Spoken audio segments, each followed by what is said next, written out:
1919 was an auspicious year in history. The First World War ended, ushering a drastic change in the world order. The Philippine Islands had been a U.S. territory for 2 decades and was promised independence under the Jones Law of 1916. Progressive reformers saw the country and its people as a major target for modernization, and education was its main weapon.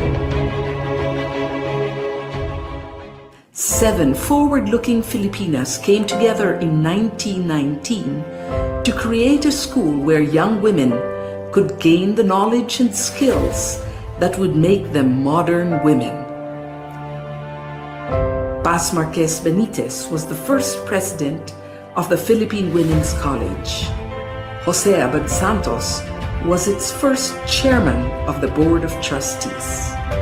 Francisca Tirona Benitez was the second president, and with her husband Dean Conrado, guided the school from a house on A. Flores Street to its iconic Taft Avenue campus.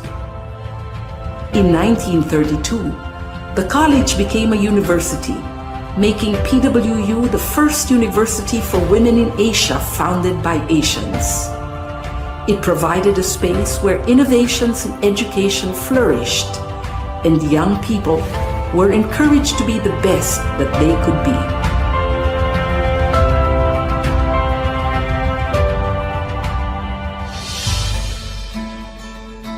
For over 100 years, the Philippine Women's University has been known as a leader in quality education. In 1934, PWU moved into its main campus on Taft Avenue, and since the 1970s has been co-educational. Located in the heart of Metro Manila, it is easily accessible by public transport and surrounded by affordable housing. Today's PWU offers undergraduate and graduate courses in several fields of study. Its business and management programs are responsive to the needs of industry, using evolving technology for global competence. PWU graduates excel in arts and sciences, education, social work, and diplomacy. Its fine arts and music programs have produced outstanding graduates through a holistic education that treasures heritage as well as excellence. PWU has pioneered in fields such as food science, nutrition and dietetics, medical technology, pharmacy, and nursing.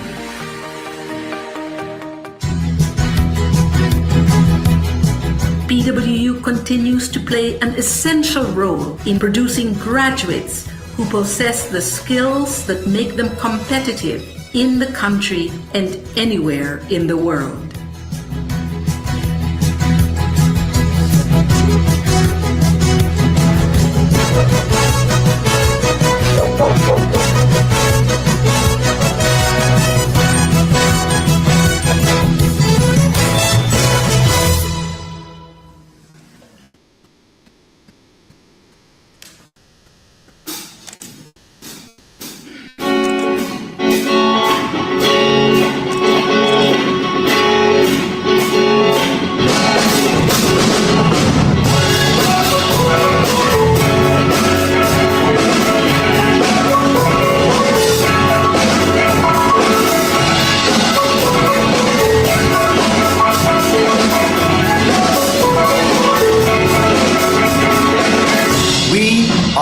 A united community.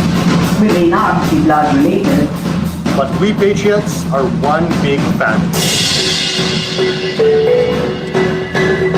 Being part of the PWU community strengthens us. Through the years, we support each other through good times and bad times. We Patriots always have each other's back. It's a big honor to be part of a community community that is open to the ideas of each other. Drives us to excel and be the best version of ourselves. That's the standard of excellence that we Patriots strive for. I'm thankful that this community lets us be who we want to be. We thrive because we accept each other for who we are. And like a family, we treat each other equally. Actually, PWU gave us a home and helped us to be a patriot in society. We may have different individual drums and instruments, but we march to the same beat together as one united community. Do you want to march with our community of patriots?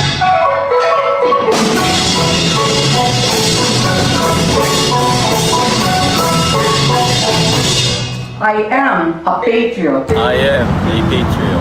I am a patriot.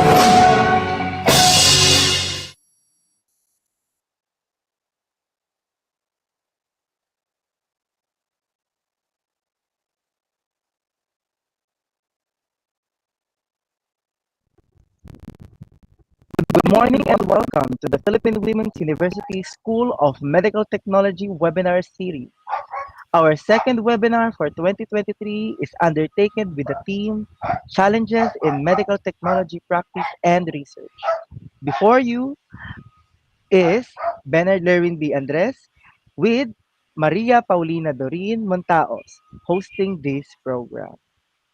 Hello everyone! With the very distinguished speakers and practical topics, today is a momentous virtual event. We would like to thank each one of you for taking the time to join us in this endeavor.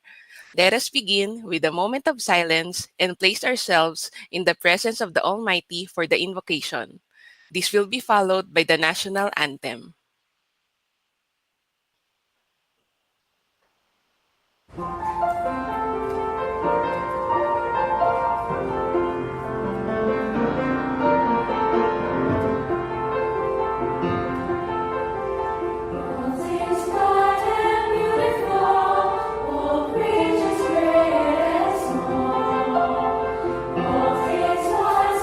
Wonderful, the Lord God made them all.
dagat at bundok, sa simoy at sa langit mong bukaw.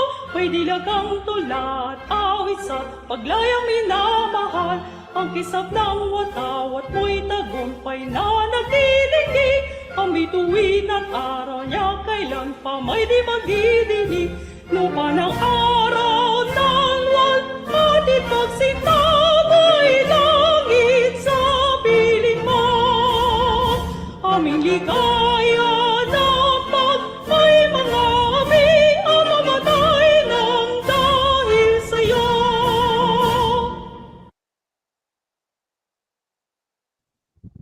Ladies and gentlemen, here to welcome and present the objectives of this webinar is the Program Chair of the Philippine Women's University School of Medical Technology. A round of applause to Dr. Sherwin B. Toriano. Sir Marco Alfredo Benitez, the Philippine Women's University President, Dr. Felina C. Yang, Senior Vice President for Academic Affairs, academic heads and administrators, esteemed guest speakers, members of the academic community, webinar participants, guests, good morning. The School of Medical Technology celebrates its 56 years anniversary with a year-long series of webinars. This webinar is the second offering in line with the continuing professional education after the research forum conducted early this year. Our webinar is appropriately themed Challenges in Medical Technology Practice and Research, as we are faced with ever-changing concerns at work, in the laboratory, and in the academia. Laboratory practice never ceased even during the pandemic. In fact, it multiplied exponentially. Similarly, we are realizing the same challenges in the academia, much more so that the delivery of instructions is almost fully in person for health-related courses. One of the most formidable areas in the clinical laboratory is that which capitalizes on medical technologists' pure knowledge and skills in microscopy. Beyond the machine, our scientific mind focused on the correct identification of cells and microstructures is supreme. As medical laboratory scientists concentrate on their work, conscious efforts at personal safety and the proper handling of specimens and reagents should be consistently reiterated. Safety with respect to the effects of laboratory activities on humans primarily, but this should be extended to the safety of the institution, community, and the environment. Our graduate school has taken the initiative to organize and bring to light some of these challenges by inviting distinguished guest speakers who are luminaries in the field of medical technology. We are honored with the presence of Dr. Edilberto Manahan, Chair of the Department of Medical Technology of the University of Santo Tomas, and Assistant Professor Shane Oliver Dumawal, Vice President-elect of the Biorisk Association of the Philippines. This virtual endeavor was coordinated with the hope of realizing the following objectives. It aimed to enrich the knowledge and awareness of students and practitioners in the safe performance of laboratory tests and research activities. Secondly, to better prepare and empower our medical technologists and students in dealing with the various challenges encountered in the laboratory diagnostics as well as in biosafety. To strengthen collaboration among students, practitioners, and other professionals with exchange of expedient and innovative ideas. And lastly, to build a positive and reinvigorating laboratory culture through the sharing of best practices and experiences. On behalf of the Philippine Women's University School of Medical Technology, I would like to welcome all of you to our Medical Laboratory Science webinar series. And I wish that all of our attendees and guests should have a fulfilling discussion. Thank you very much and good morning to all. Thank you, Dr. Toriano. Our distinguished first speaker is a multi-awarded educator in medical technology. Recently, he was bestowed the Award of Excellence in Academic Leadership and the Crisanto Almario Memorial Award for Research by Philippine Association of Medical Technologies, and the Outstanding Educator Award by the Manila Central University International Alumni. He is an accomplished researcher whose works were published in the American Journal of Clinical Pathology and the Asia Pacific Journal of Medical Laboratory Science. Noteworthy is his research on antimicrobial property of the chromatographic fraction of hexane, dichloromethane, and N-butanol leaf extract of Rhytia antithysenterica, and the improvement of the nigrosin-eosin modification of the Catocats technique using commercially available coconut oil. He earned his degree of Bachelor of Science in Medical Technology and Master of Arts in Education at the Manila Central University. Subsequently, he finished a Doctor of Philosophy in Educational Management and a Master of Science in Medical Technology at the University of Santo Tomas, where he graduated cum laude in 2016. From then on, he was appointed the Department of Medical Technology Chair of University of Santo Tomas. To elaborate on the urinary sediments of microscopy in the diagnosis of kidney disease, ladies and gentlemen, please welcome Dr. Edilberto Manahan. Okay, thank you so much, Ma'am Paulina, for that very kind introduction. Okay, and good morning to all the participants of this webinar, both watching in YouTube and inside this Google meeting room. So if I may allow to share my slide.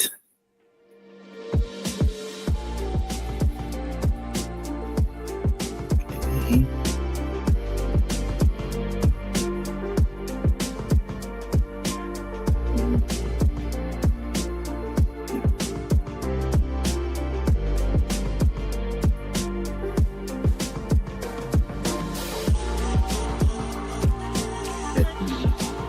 Okay.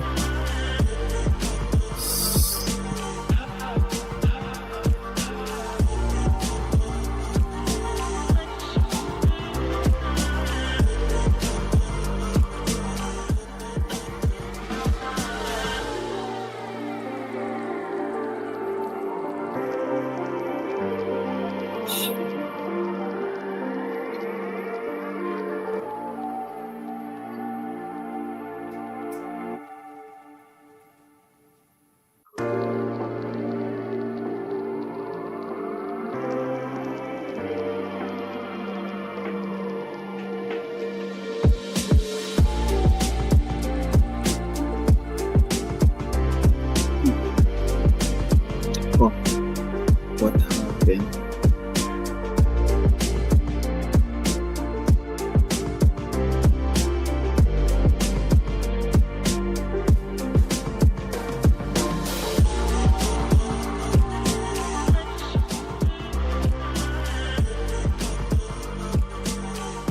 All right. Thank you. Okay. All right. So, good morning again.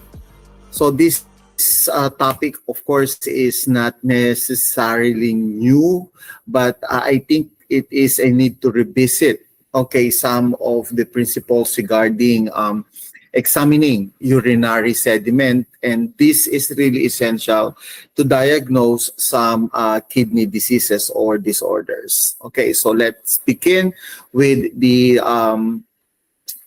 outline of presentation as well as learning outcomes. So at the end of this 30-minute or 45 minutes of discussion, we will try to discuss the theoretical and practical applications of routine urinalysis, describe the different microscopic sediments and identify their significance, and differentiate the normal against abnormal urinary sediments, and finally, which I think is important, is to correlate urinary sediments with kidney diseases. Okay. So we cannot discuss directly microscopic examination unless we will give background of the other components of analyzing urine, and that includes, of course, physical and chemical examination. And you will agree with me that urinalysis is a vital component or part of all medical examination, since even if the procedure is simple, then this testing is able to diagnose diseases not only related to kidney but also some metabolic disorders. Examination of urine will also help medical doctors monitor progress of disease if in case the treatment given to a certain kidney disorder is effective.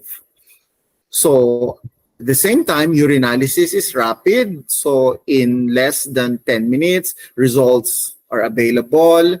And if, of course, examined the right way, then this is reliable, accurate, and finally, it is cost effective.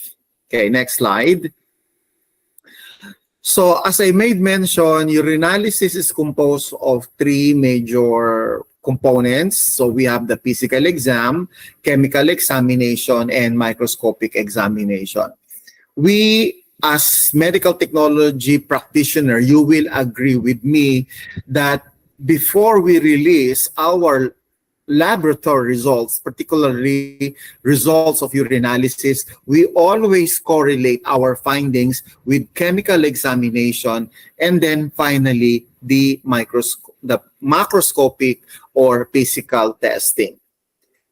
Some of you here, I know most of our audience here are taking up master's degree in medical technology or PhD, and you are handling medical technology students or interns. You can easily identify or pinpoint if students are doing the right way based on the output or result they are presenting to you. Let's say they reported that the sediments, there are moderate squamous epithelial cells and crystals, chemical examination negative, and then physical examination says the transparency is clear. You tend to return back the result to your student and ask them where is the error in your reporting, until they realize that if they able to see so much in the sediments, then definitely the transparency of the urine sample must not be clear. It should be slightly cloudy or at least hazy if in case the finding is similar to that. Okay, next slide. Now for the physical exam, as I made mention, the right way is to well mix the sample. Proper mixing, some of you are mixing it actually by swirling it, but to tell you honestly, swirling may not be considered the proper way of mixing the sample, because the tendency is you are making a whirlpool and then the sediment may concentrate at the middle or at the bottom, at the middle of the container. So the right way really is to mix it by gentle inversion. Okay. And also do not describe the color, the transparency of the sample while it is in the container. The right way is in the well-mixed from the well-mixed sample, transfer it in a clean test tube, and there you need to examine it using an adequate light. Okay? Determine the color and then the transparency. Okay, next slide. So these are just some series of urine characteristics. Color, so the ranging, of course, from being pale yellow to yellow, dark yellow to amber, and then abnormal colors like green, red, blue. Of course, they may be considered abnormal, but we learn, okay, to differentiate whether it is abnormal pathologic or abnormal non-pathologic. Okay, so though it is abnormal color, then what probably is the reason? So if red, if it's due to blood, then that is pathologic because it suggests bleeding. But if it's red, probably because of some genetic, reasons like eating too much of red beets that will make the urine color red, then that can be considered non-pathologic. Okay, next. Chemical testing. So you see, the most common method of analyzing the chemical substances present in urine is to reagent strip.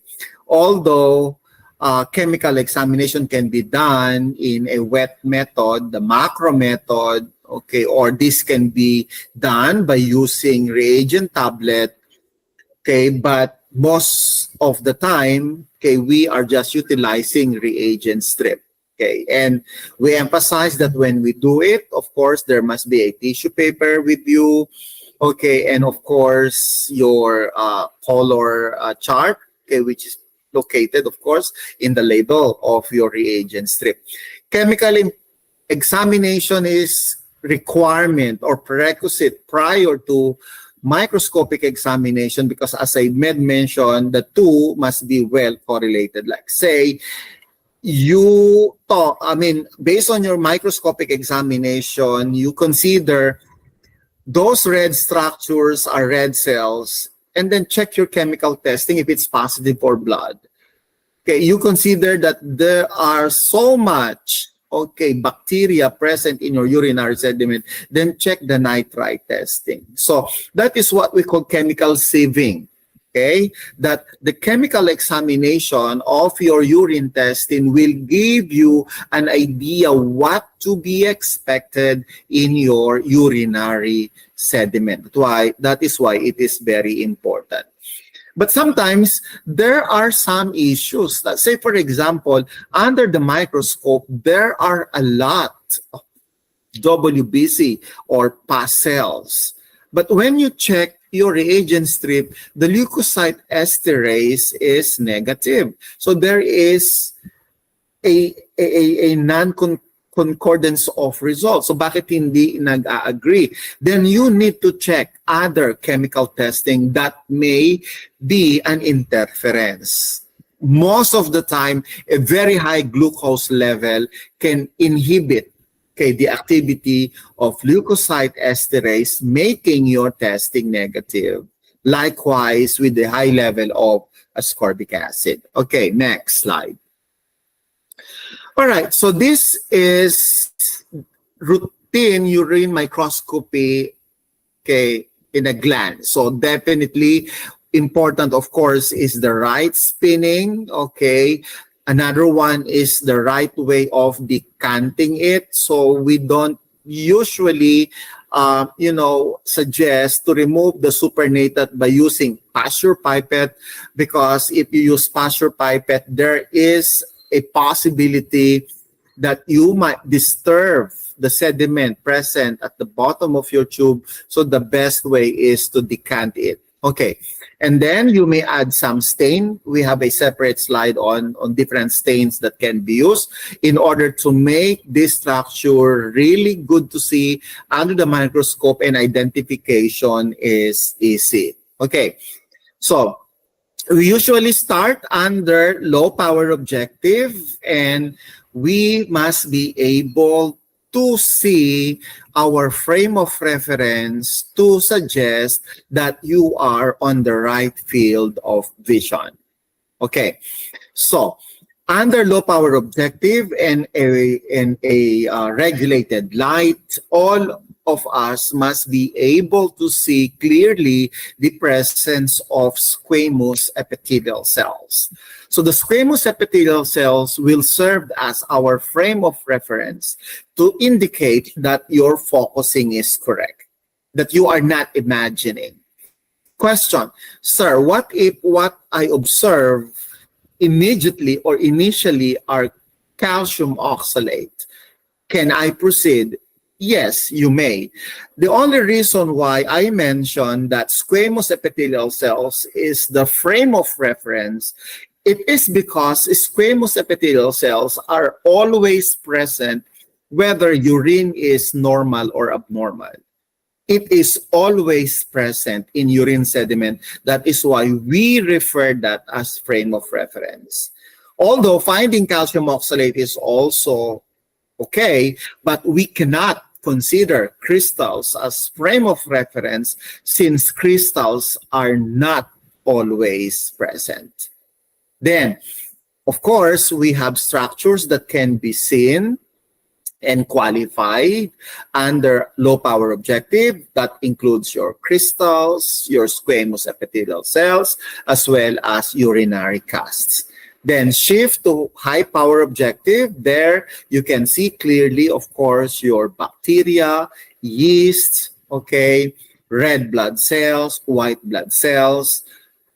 Okay, well, sperm cells may also be seen, but you know, finding sperm cell is more of a medico-legal important than medical. Okay.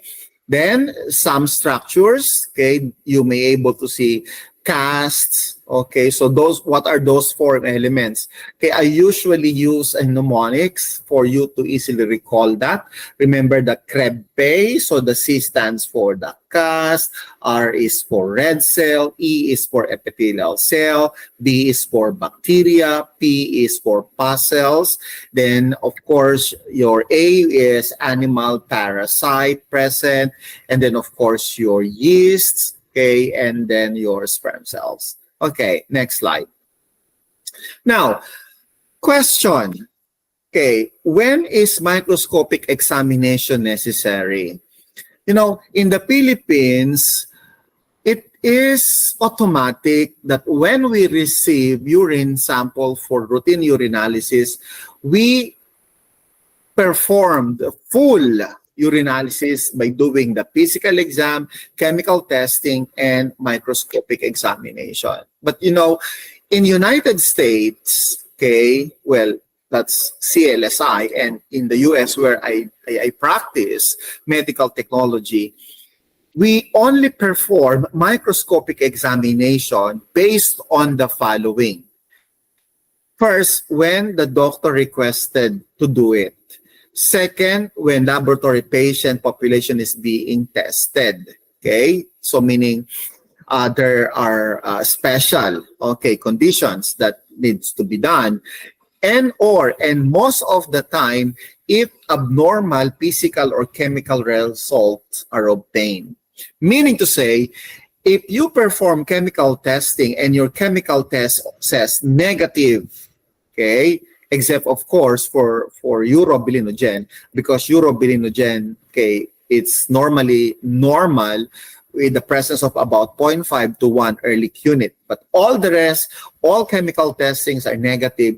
In United States, we do not perform microscopic anymore. We just simply report it as microscopic examination not indicated. Because what will you expect to see under the microscope with that kind of urine sample? Of course, you can only see occasional or rare squamous epithelial cells and rare bacteria.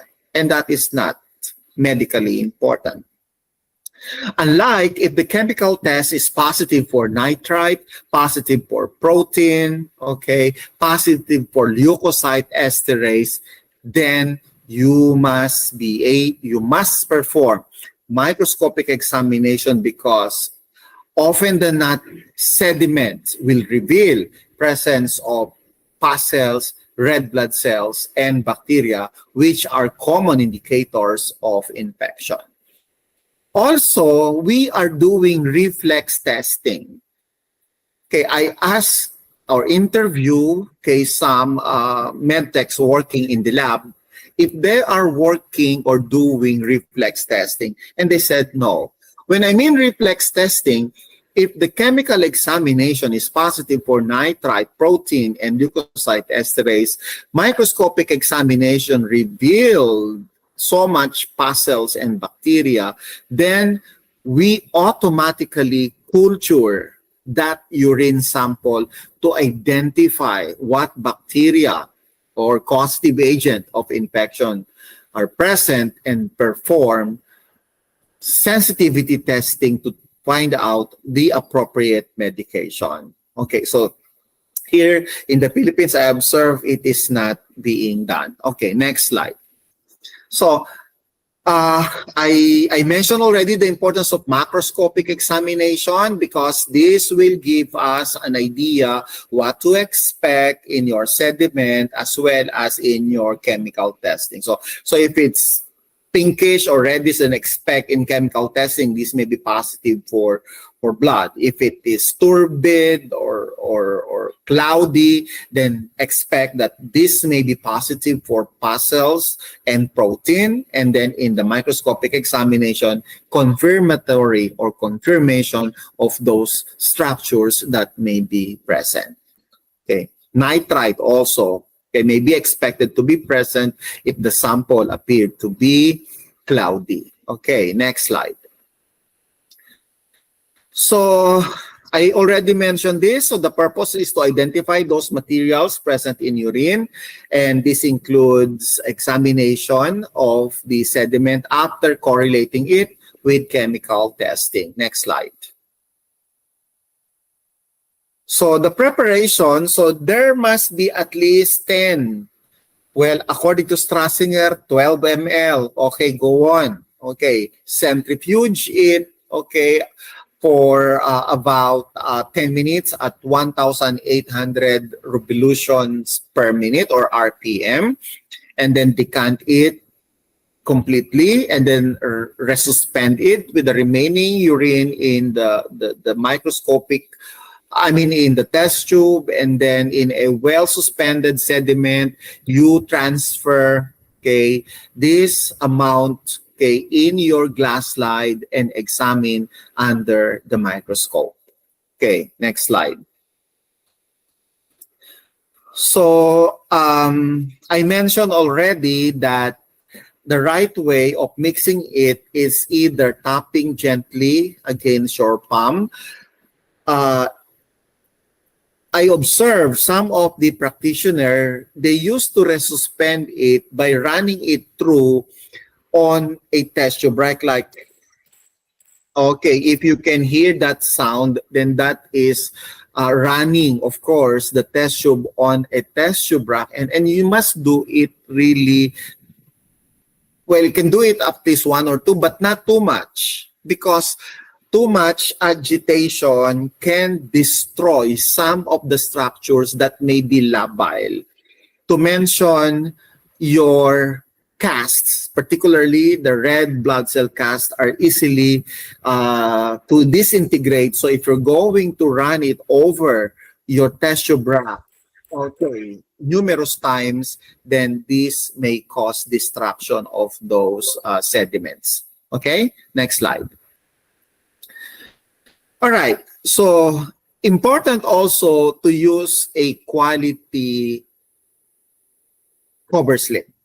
Okay, so without prejudice to Chinese brand, okay, based on my experience, okay, using a not so good or not quality cover slip, under the microscope, you can see numerous structures, okay, that can be mistaken for crystals. For all you know and realize, those are just scratches and dirt on cover slip. Okay, so in microscopic urine sediment examination, we do not use or we do not suggest using a recycled glass slide or a recycled cover slip. Okay, because doing that, especially if it is not sterilized, then you may see yeast, you may see molds, and that may be a misinterpretation of that the patient is suffering from a certain infection. Okay, next slide. So, well, the most common, of course, is centrifugation. Okay, commercially available slide system. So you can have your COBA, you can have your URI system, Quick 10, Quick Prep, Sensi slide. So we have Sysmex, a well-automated slide sediment preparation. But in some laboratories, especially if it's just a secondary understanding, and this is commercially available slide system may not be available. Of course, There are a lot of advantages using this commercially available slide because it is calibrated. Okay, decantation issues can be minimized, and then results still can be consistent. Okay, next slide.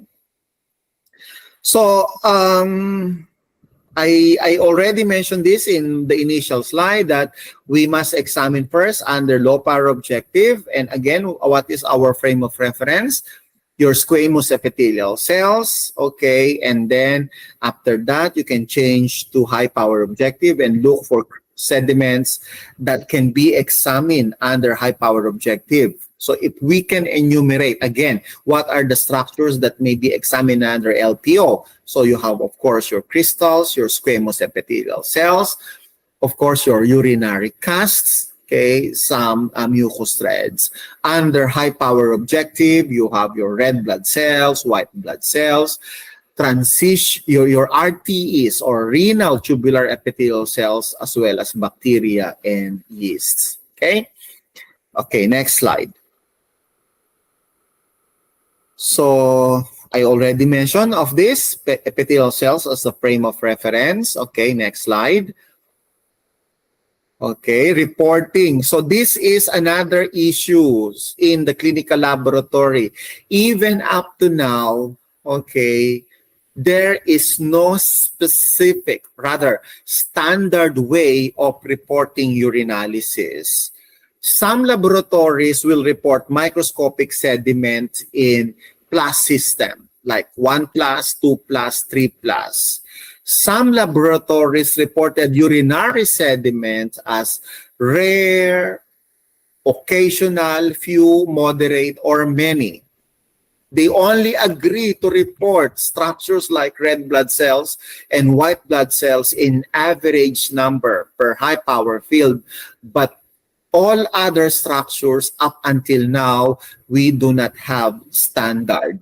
Okay, probably those students working on their master's thesis can look onto this, okay, to propose for a standard method of reporting urinary sediments. Kasi nga, dahil nang binanggit ko, you look or you check, visit one laboratory and ask how they report urinary sediments. Then the manner of reporting is by plus system. Then you go to another laboratory and ask them how or what is their manner of reporting. Then they will tell you it will be on a descriptive way, like rare, occasional, or many. That is why may problem sa mga medical doctors on how to interpret it, because some are familiar with plus system, some are familiar with the descriptive way. I remember one time, my former student, now a medical doctor and an internist, called me and asked me, "Sir, can you please help me interpret result of the urinalysis because this is the result given to me, and sanay po ako doon sa method natin, and the method is different." So you see the problem. Okay? So we need to standardize the manner of reporting microscopic findings in urinary sediment. Okay, next slide.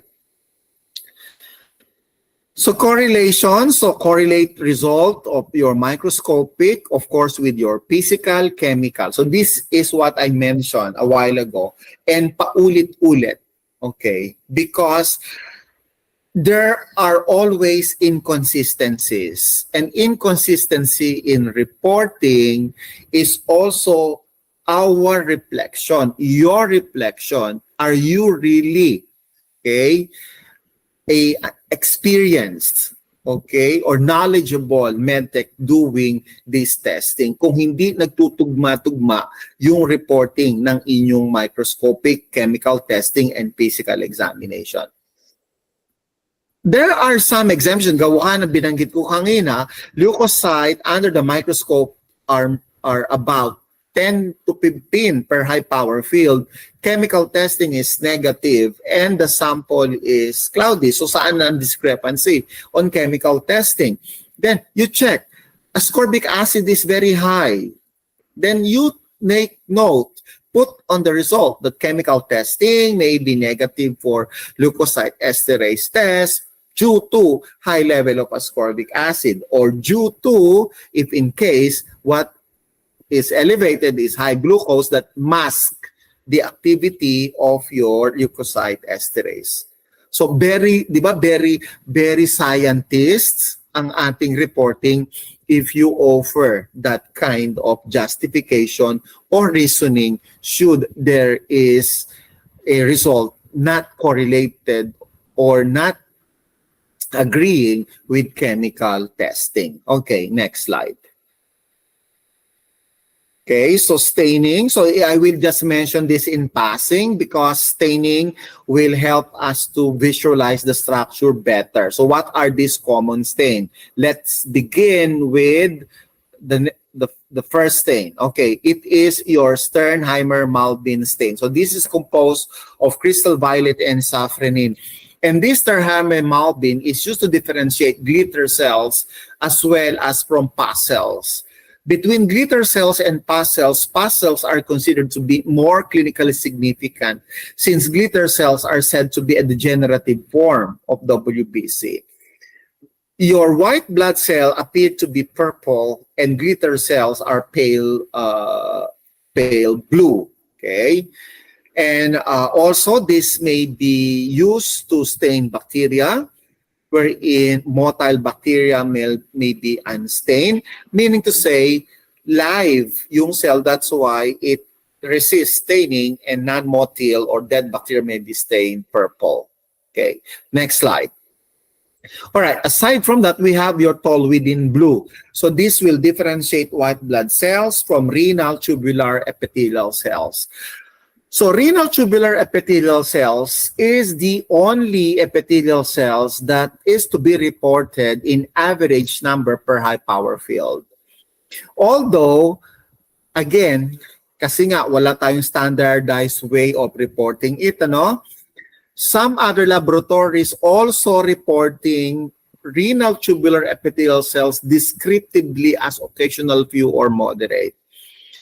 But nephrologists would prefer reporting this in average number per high power field because your RTEs, there is no other source of RTEs but your renal tubules. So this may indicate or suggest renal tubule disorder. Kaya gusto nila yung number. Okay, average. Similar with your dysmorphic red blood cells. Okay, dysmorphic red cells are reported in percent. Okay, so out of, say for example, out of 20 RBC per high power field present in your urine, how many percent are dysmorphic? Because dysmorphic red cells are believed to be originated from the glomerulus, and that may indicate glomerular bleeding. So the toluidine blue can make the nucleoli more prominent, okay, making it easier to differentiate white blood cell from your RTEs. Okay, next slide. So we have your acetic acid, eosin, and Sudan. So pinagsama-sama na natin because your acetic acid can differentiate red blood cell from yeast. But do not add acetic acid in your initial analysis. No, don't do it. Okay? You don't add acetic acid in the initial examination of sediment since this will lyse red cell. You only do it if you have issues differentiating whether the structure are red cells or yeast cells. So, if adding acetic acid, so alin sa dalawa ang malalais, definitely your red cell will be lysed by acetic acid and not the yeasts. Another one, yeast cells may be differentiated from red blood cell by adding stain, your eosin. Red cells can be stained with eosin but not your yeast cells. Okay. Sudan 3 can differentiate oil or fats from from what? From air bubbles. Okay. Also, Sudan 3 can differentiate red cells from fat globules. Okay, so of course your Sudan 3 can stain neutral fats, but it will not stain yeast and of course your air bubbles. Okay, next slide. So lipid stain. So I mentioned already of Sudan 3. So Sudan 3 can stain, of course, your neutral fats, but not cholesterol. Okay? So this is also a way of differentiating whether that fat present in the sample is a neutral fat or triglyceride or it is cholesterol. Okay? So if it is cholesterol, then it will not react to Sudan 3. But if it's triglyceride or neutral fats, then it can be stained red-orange. Okay?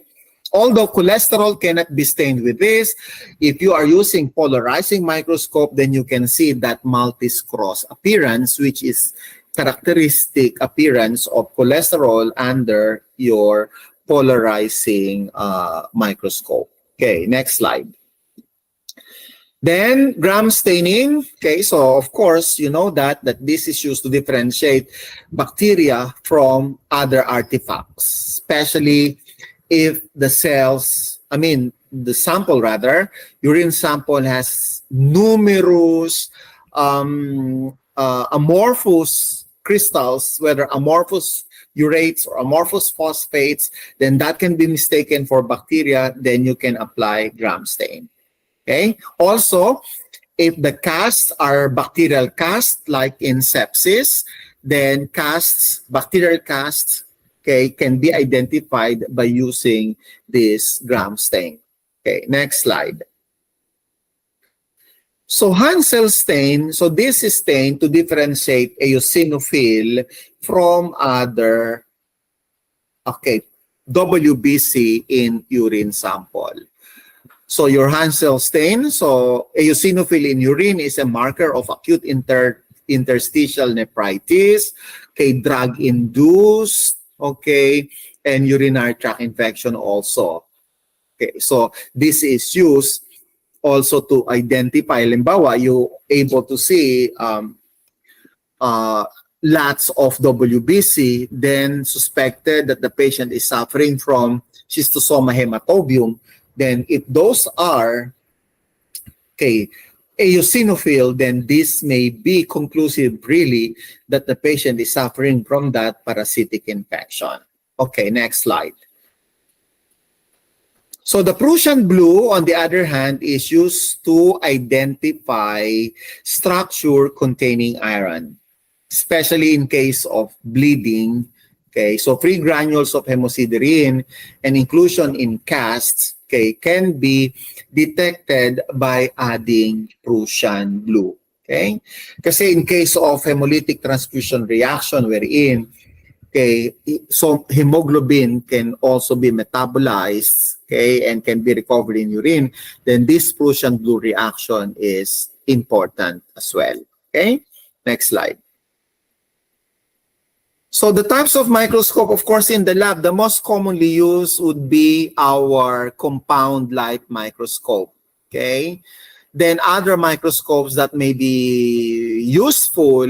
Okay, let's say if it's dark field microscope, then that is very useful to check the motility of the treponemes. Okay, like your Treponema pallidum, Leptospira. Okay. Then another one is your polarizing microscope. Polarizing microscope, on the other hand, naman, is very useful in identification of different crystals. Okay, remember, crystals may behave, okay, either they are said to be polarizing or non-polarizing, then we can use that to identify.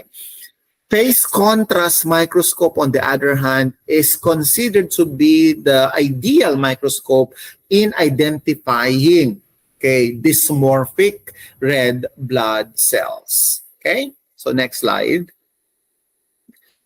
So correlational finding. So this is actually We discussed it a while ago. Let's say, for example, presence of non-nucleated red cell and presence of created red cells or ghost cells or dysmorphic, then that may indicate different conditions. Say, for example, if red cell is normocytic, when we say red cells are normocytic means it is biconcave, non-nucleated, about 8 micron in size. So this may indicate bleeding, and the origin of the blood may be from your lower urinary tract. Now, if red cells are ghost cells, meaning to say it may be bulging, starting to losing its pigment, okay, or maybe it already loses its hemoglobin and what you can see are just membrane, then this may indicate that your urine may be hypotonic, okay, and it has low specific gravity or it is alkaline in terms of pH. Now, if red cells are dysmorphic or acanthocyte or crenated, then this may indicate that red cell may originate from the glomerulus. Okay? So those are the important things that you need to remember about your red blood cells. Okay, next slide. So for epithelial cells are not diagnostically important because so much epithelial cells in urine will mean improper collection. You will agree with me. Okay. Poor collection. We often request for a new sample if so much epithelial cells are present in urine. Okay? So dapat, to avoid this, then we must instruct the patient to do midstream collection. Kung the lab has the capability or the facility for a clean catch, then okay, that's better. Okay. However, not all epithelial cells are insignificant. You must look for the presence of clue cells. Okay.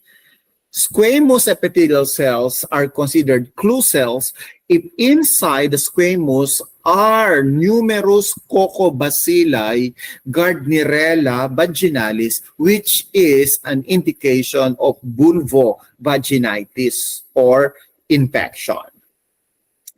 Important type of epithelial cell also is your renal tubular epithelial cells. So I mentioned already that this may be observed in increased number in case of nephrosis or sometimes in case of, renal transplant rejection. Okay? So next slide. So types of RTE. So RTE, renal tubular epithelial cells, can be an oval fat. Renal tubular epithelial cells can be bubble cells. So what's the difference between an oval fat body and a bubble cells? Well, both of them are RTEs. Okay? Both of them are RTEs. However, it is a bubble cells rather if it absorbs non-lipid substances. Now, it is oval fat bodies if it absorbs lipid substances. Okay, so again, this may absorb lipid substances whenever there is lipidemia, okay, hyperlipidemia, or if in case there is an accident like long bone fracture, wherein there is a release of yellow marrow, and then your renal tubular epithelial cells absorb those fats. Okay? Now, kung nag-polarizing microscope, mag-maltese cross appearance, then what type of fat are present? Those are what? Cholesterol. But if you add Sudan 3 and it absorbs the dye and appear red orange, then the fats are neutral fats. Okay? Next slide. So this is an example of your renal tubular epithelial cells that may absorb, okay, non-lipid or lipid substances. And to differentiate it, whether non-lipid or lipid, If it's bubble cells or clue cells, then you can add Sudan 3. Okay, next slide. So miscellaneous structures. So we have, of course, bacteria. Now, bacteria is, of course, present in small amount, okay, unless otherwise numerous in number, freshly collected, and nitrite is positive, that's significant. However, if it is, okay, if it is numerous bacteria, but the sample pH is high, then it may mean the sample is old, okay? So we must be able to request for a new sample, right? So that's for bacteria. Now, yeast cells. So yeast cells may appear in different forms. It can appear in budding form, or can be in a hyphae, pseudo-hyphae, or it can be described as mycelial bodies if there are numerous in number. Okay? So Trichomonas vaginalis can only be identified and an indicative of infection if it is still motile. Non-motile Trichomonas is difficult to identify under urinary sediment because this can be mistaken for WBC. You cannot appreciate its jerky, tumbling, motility. If it's already dead, identification is difficult. Okay, next slide. So these are the different types of casts. You know, casts are composed of Tam-Horsfall protein. So I think this is second to the last slide. So Tam-Horsfall protein. So this is the basic matrix. And this is product. Those proteins are secretions of your renal tubular epithelial cells. That's why casts are always significant because there's no other part of the kidney, rather of the urinary system, where it will be formed, but your tubules. And the type of cast is dependent on its content. So kung may laman siyang red cell, RBC cast. Kung may laman siyang WBC, WBC casts. Okay? So these types of casts, okay, may be observed in different conditions. Let's say, for example, RBC cast is common in case of glomerulonephritis. WBC cast or pus cast are common in case of pyelonephritis. Your broad casts are considered to be as end stage or renal failure cast, and it suggests we are calling that as a poor prognosis. Okay, kaya pag nakakita tayo ng ganon. Bacterial cast in case of sepsis. And then the final degenerative type of cast is called your waxy cast, which is observed in case of amyloidosis. Okay, next slide. All right, so I already mentioned about this. So origin is based on its name and shape and its content. Hyaline cast is the earliest type of cast, and this is the only cast with accepted normal value of 0 to 2 per low power field following strenuous activity or physical activity, okay, and therefore that needs to be confirmed, okay, by using your first morning urine to check if these are a consistent findings. So again, your granular, waxy, RBC, WBC, and tubular. Tubular cast, this is your epithelial cell cast because the epithelial cells present are your tubular or your tubular epithelial cells, okay? Or renal tubular epithelial cells. Next slide. All right, so I think I already mentioned that the Tam-Horsfall protein is the component of all these types of casts. Okay, cylindruria is the term to indicate presence of cast, not casturia. Why cylindruria? So it pertaining to the cylindrical structure of the cast. When you say cylindrical, it has of course, a parallel in appearance, sides, and a rounded end. Okay, next slide. So other types of CAS, you have your bacterial, granular, epithelial cells, and the significance, of course, in case of renal tubular damage. Okay, bacterial CAS as well as past CAS are observed in case of pyelonephritis, correlating it with your chemical testings that may be positive for nitrite, Le, as well for bacteria and protein. Okay, next. So I think I'm done with this, CAS. Okay, next slide. So these are normal crystals, okay? And you are very much familiar of the triple phosphate, calcium oxalate, uric acid, hypuric acid, ammonium biurate, calcium phosphate.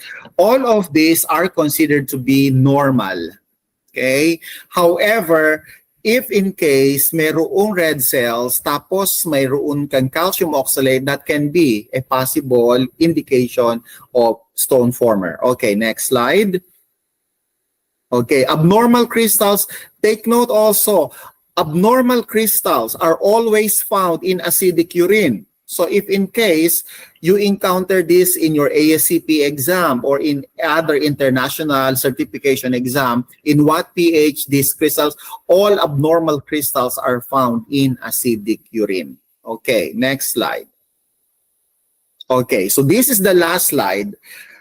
You may see, okay, different structure, different forms. However, to tell you honestly, all of these are uric acid. Uric acid crystals are the most, crystals with most forms. That's why we call them pleomorphic, types of urine crystals. So if in case your urine pH is acidic, okay, let's say 6, and then you see something, structures under the microscope resembling a crystal and you don't know, wag mong skip, i-report mo yon as uric acid. Okay, because most likely it is uric acid because uric acid has several forms, has several shapes. Okay, with that, thank you so much for your kind attention. Okay, thank you.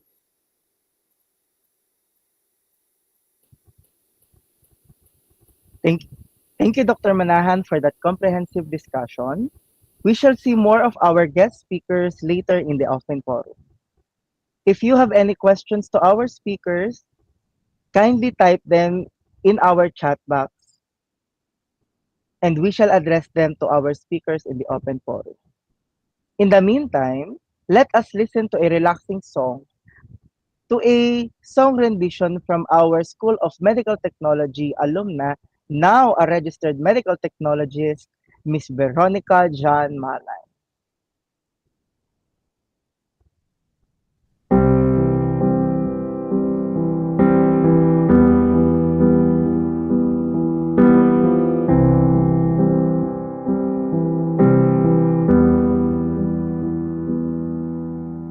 I will never know if you love me or what company, but I don't mind, 'cause I try to be the one been through this sometime. I don't need to take your heart, you keep yours, keep mine. All I really know is when I'm lonely, I hate that I'm lonely. That's why I let you in, baby, in another life.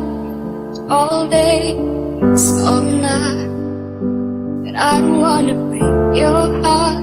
You keep yours, keep mine. I know we know better, so we both let go. I don't need a reason to keep on dreaming. We don't lose your words to use. I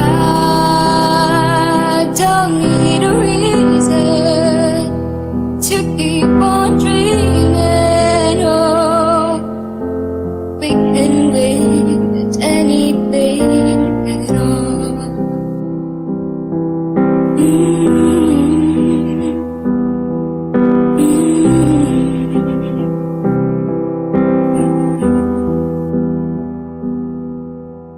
I the only one who sees right through this?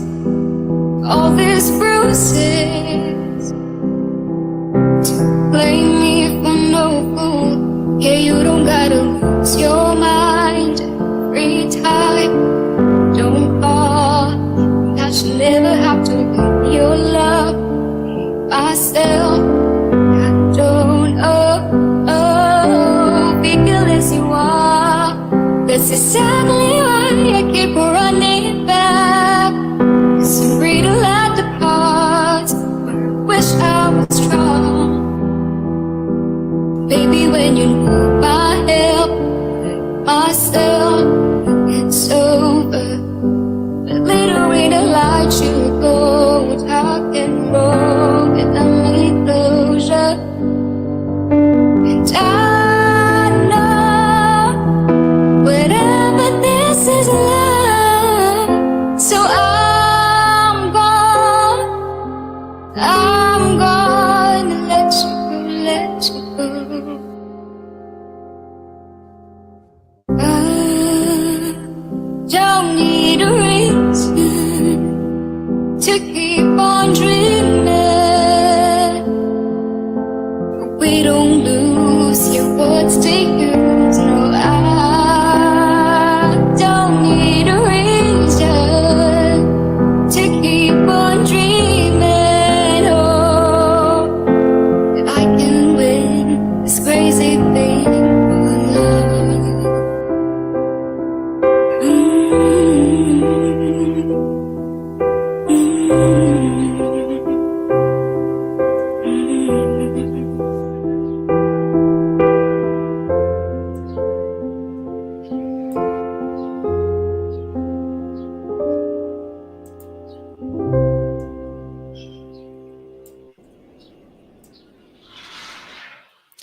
Thank you so much for sharing your talent with us. Our distinguished second speaker is a faculty member and researcher at the University of Santo Tomas Department of Medical Technology. He finished his Bachelor of Science in Medical Technology degree from the Lyceum of the Philippines University, Batangas, cum laude. Master of Science in Medical Technology from the University of Santo Tomas, Meritus, and is currently pursuing the degree of Doctor of Philosophy, major in Medical Technology in University of Santo Tomas. He is a certified Biorisk officer and finished his advanced Biorisk officer's training under the auspices of the National Institute of Health of University of the Philippines, Manila. He is a recipient of ASEAN Professional Certification in Biorisk Management Grant and the Certified Professional in Biorisk Management by the International Federation of Biosafety Association or IFBA, based in Ontario, Canada. He is a subject matter expert at the National Training Center for Biosafety and Biosecurity under the National Institute of Health of the University of the Philippines, Manila, and is instrumental in delivering the training and modules for biosafety and biosecurity in clinical laboratories. He is currently the Vice President-elect of the Biorisk Association of the Philippines. To elaborate more of the biosafety in the laboratory, ladies and gentlemen, please welcome Assistant Professor Oliver Shane Dumawal.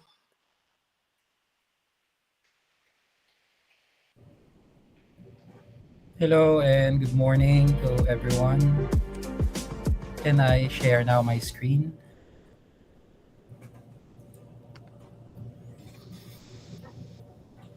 Let me just share my screen for a while.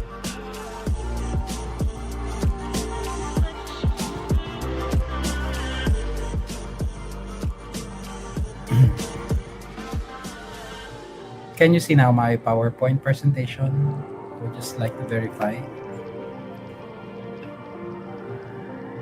Is my screen visible? Yes, we could see it, Sir Oli. Thank you very much for the confirmation, and thank you very much for the invitation from the Philippine Women's University to deliver this lecture on biosafety in the clinical laboratory, which is part of my personal advocacy in promoting laboratory biosafety and biosecurity among laboratorians across disciplines in the country.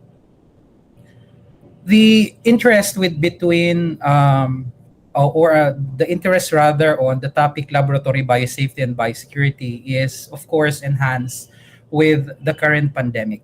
And if we will review our contemporary history, for example, in terms of the outbreaks and pandemics that had happened in contemporary history, we can see that there had been so many outbreaks and pandemics of global scale that had affected so many people, particularly with COVID-19.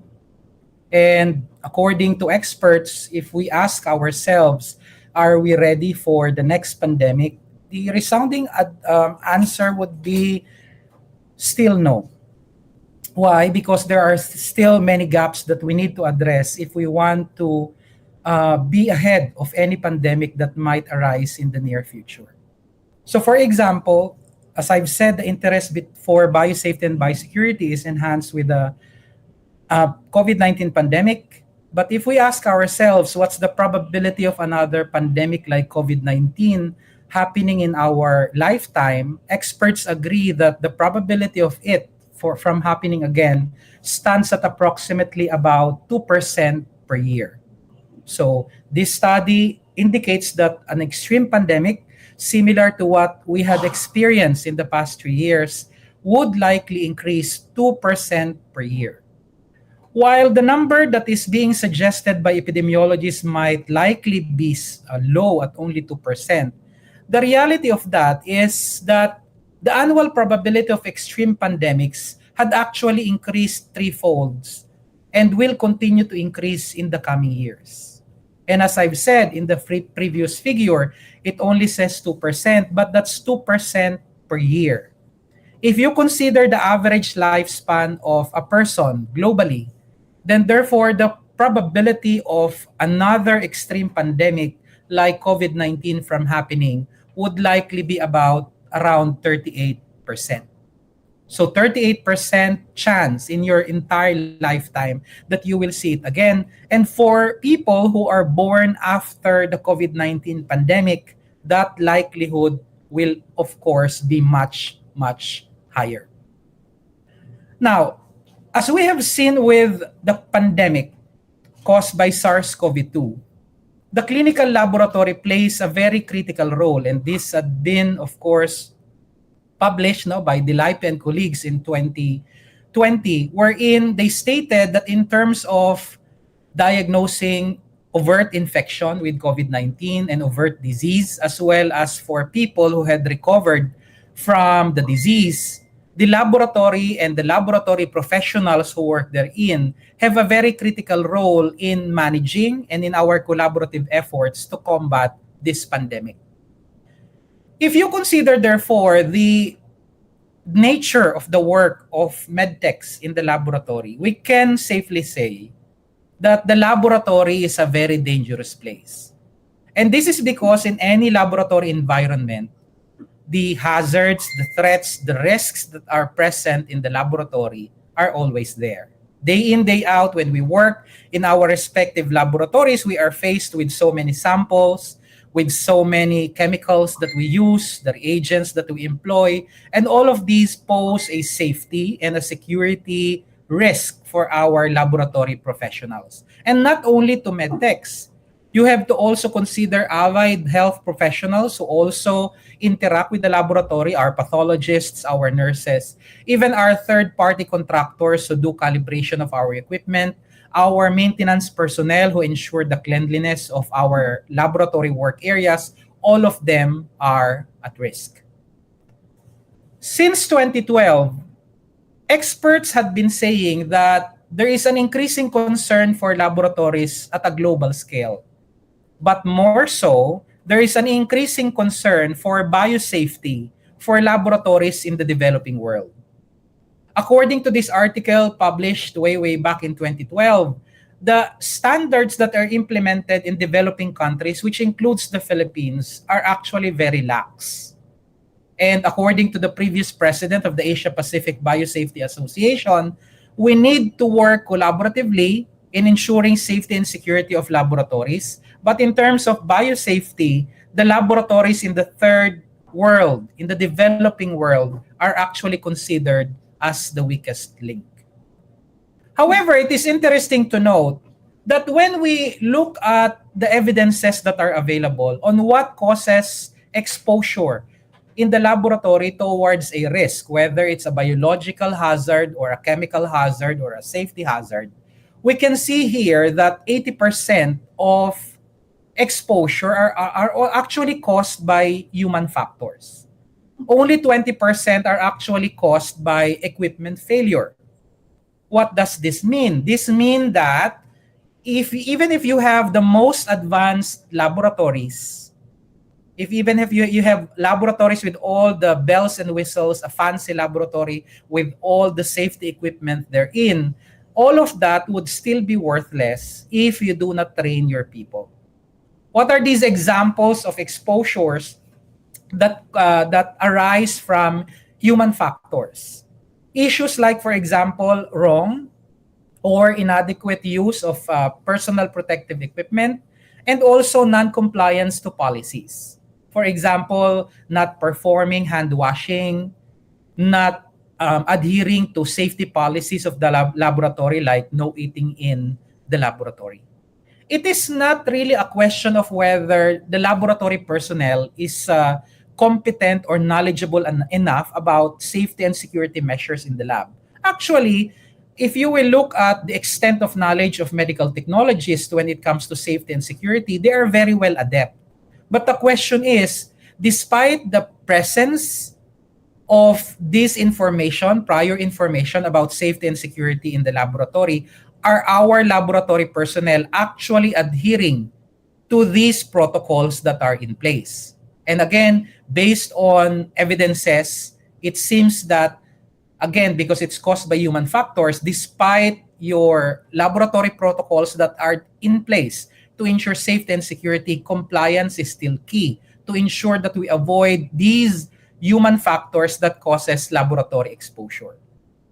Now, in 2022, for example, we had the first documented case of a laboratory professional who actually contracted COVID-19 because of what do you call this, lax adherence to safety protocols.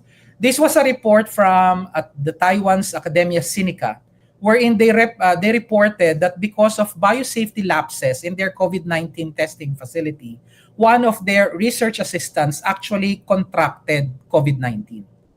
When an investigation was launched to determine how a laboratory professional in Taiwan got this particular infection, what they discovered was that this particular laboratory professional contracted the disease because of improper doffing.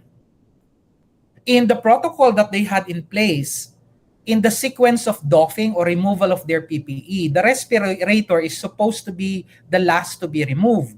But when this particular laboratory professional doffed her PPE, the first one that she removed was actually her respirator, inadvertently exposing her to the biological hazard, causing her to contract the infection. And this reinforces the evidences that are abounding in literature that, again, majority of exposures are caused by human factors. If you will look at the 2019 report from the US, there are 3 types of assistance that we can extend to laboratories to ensure that we achieve 3 critical health security impacts on how we can avoid outbreaks, on how we can detect outbreaks as early as possible, and on how we can respond as rapidly and as effectively as possible to any outbreaks or pandemics. And you can see here that biosafety and biosecurity in the clinical lab, and any laboratory for that matter, is a key factor in ensuring prevention, and therefore helps us attain the health security impact of avoiding outbreaks in our communities. So therefore, let us now try to look again, and I think this is not a new knowledge to those who are in our virtual audience, the concept of laboratory biosafety and laboratory biosecurity. These 2 terms had been a mainstay during the pandemic because early on, we had recognized the hazard, which is COVID-19, and what is its potential impact to laboratory operations. Understandably, because of the novelty of the COVID-19 pandemic, early efforts was implemented to ensure laboratory biosafety more than laboratory biosecurity. But with the waning of the COVID-19 pandemic and with the lifting of global restrictions when it comes to the disease, we now take a look also on the aspect of laboratory biosecurity when we work with these types of biological hazards. So let's take a look at the definition of the two.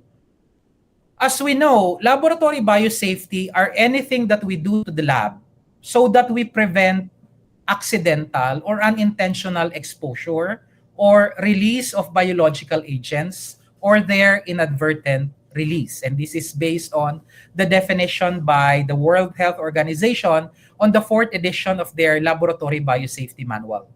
In contrast, when you look at the definition of laboratory biosecurity, these are anything that we do in the lab to ensure that our material has no unauthorized access, that there is no loss of biological material or theft of any important pathogen that we have in the lab, that these biological pathogens are not used in malicious terms, that they are not diverted for malicious intent, or that they are not intentionally released to the population.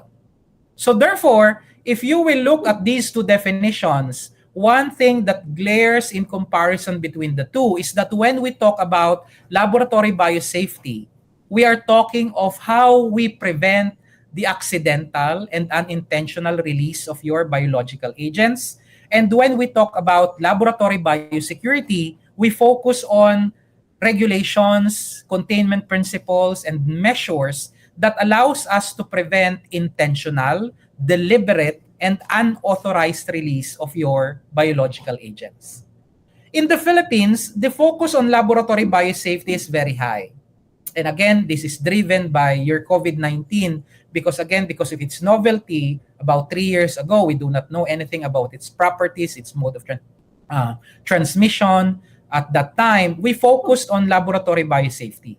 However, we are now recognizing that aside from COVID-19, there are so many other pathogens that are present in our laboratories that also has the potential to be maliciously misused by, for example, organizations, terrorists, for example, that has malicious intent to spread harm, to spread panic, to spread damage to our public areas and to our general communities. And that's what we want to attain for our laboratories. We want to ensure, of course, that our laboratory environment is safe, but also, to an extent, we want to ensure also that our laboratories are also secure. In a broader perspective, your implementation of biosafety and biosecurity follows or is part of what we call an integrated biorisk management. Before, when we talk about laboratory biosafety and laboratory biosecurity in the context of how we manage the risks in our laboratory, we only look at the aspect of how do we apply these principles within the confines of our laboratory facility. And we are no longer concerned when the issue is beyond the confines or the walls of our laboratories. But when we look at the concept of integrated biorisk management, we see here that biosafety and biosecurity is only a part of a larger scale. When you implement laboratory biosafety and laboratory biosecurity, you have to also consider aspects of public health. Why? Because again, your laboratories are at the forefront in performing diagnostic tests in the containment of natural outbreaks and diseases.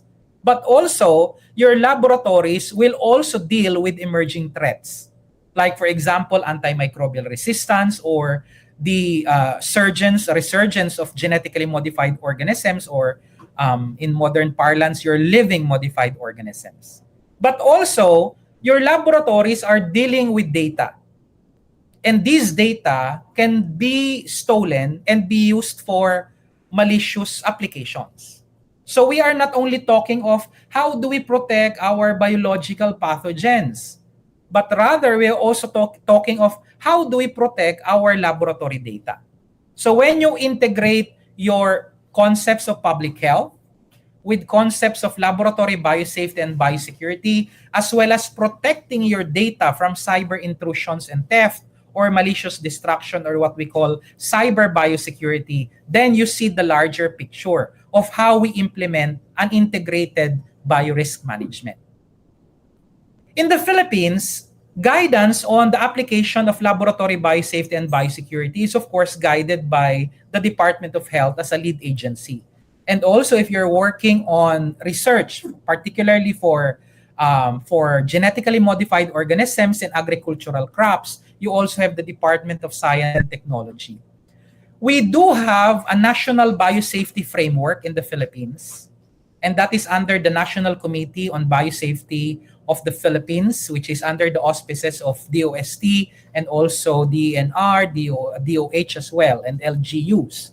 However, for clinical laboratories, we have the Department of Health, and the Department of Health have its own manual of standards for laboratory biosafety and biosecurity. So it depends, therefore, on the application.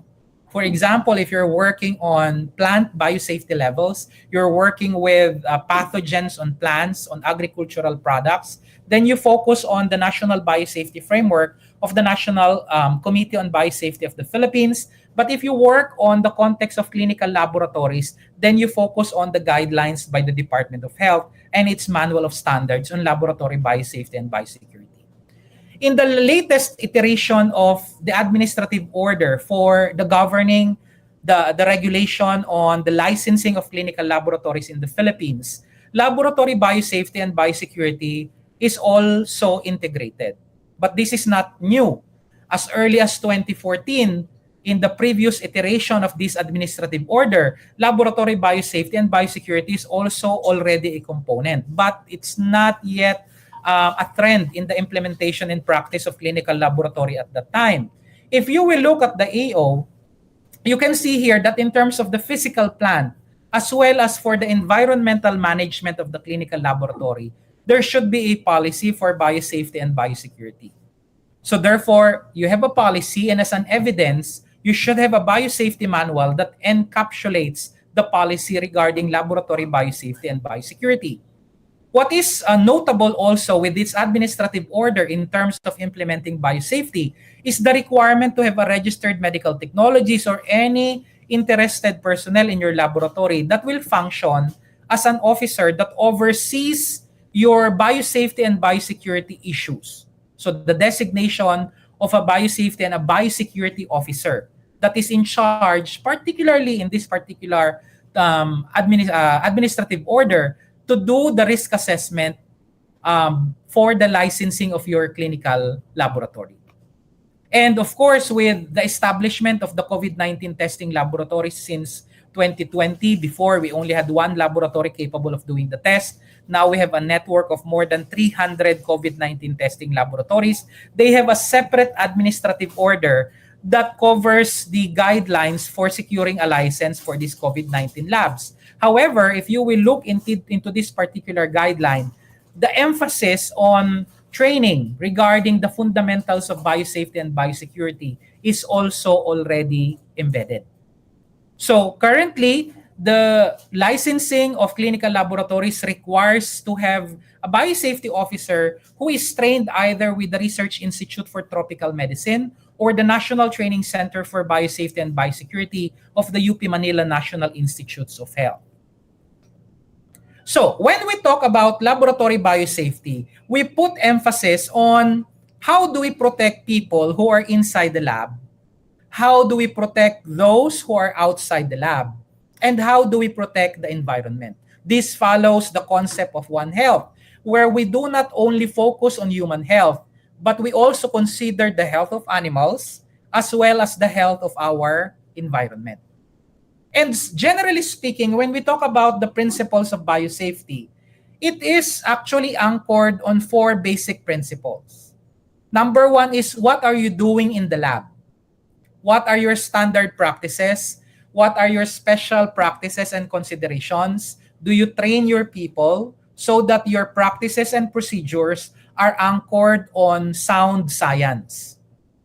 Generally speaking, for example, we have to practice standard precaution, we have good laboratory practices, we have good microbiological practices, and that would be in the first tenet of the principle of biosafety.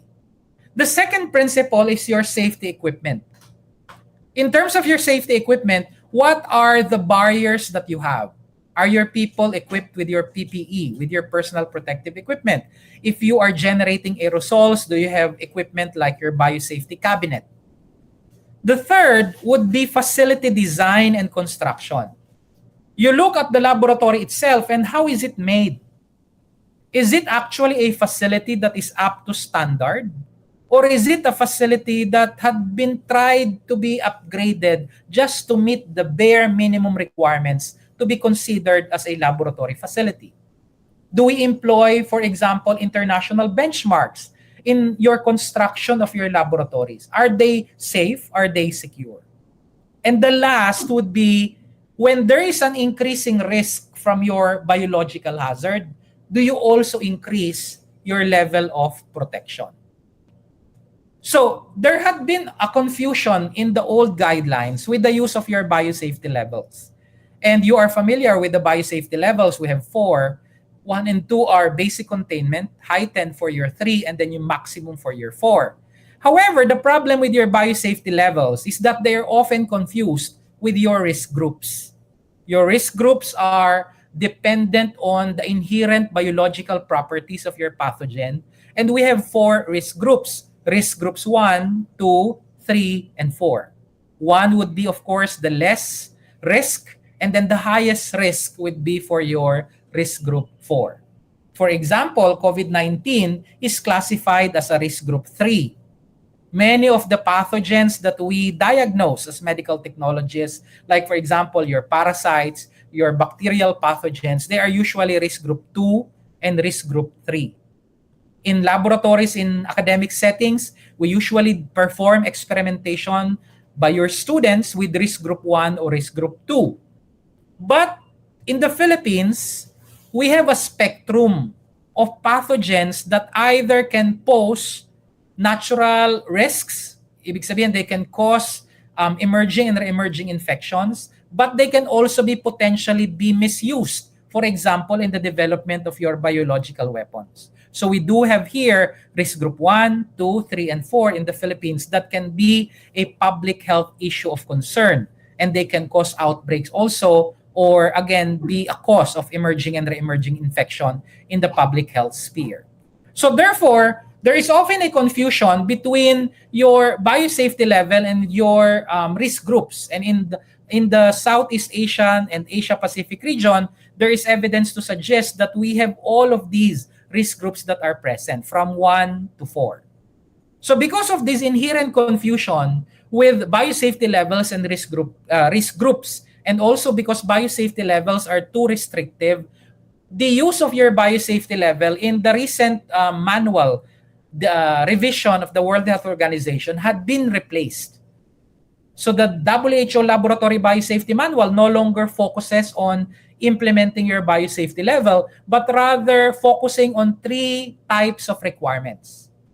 So therefore, instead of BSL 1, 2, 3, or 4, which are too prescriptive and are not evidence-based, we instead implement core requirements, heightened control measures, and maximum containment measures.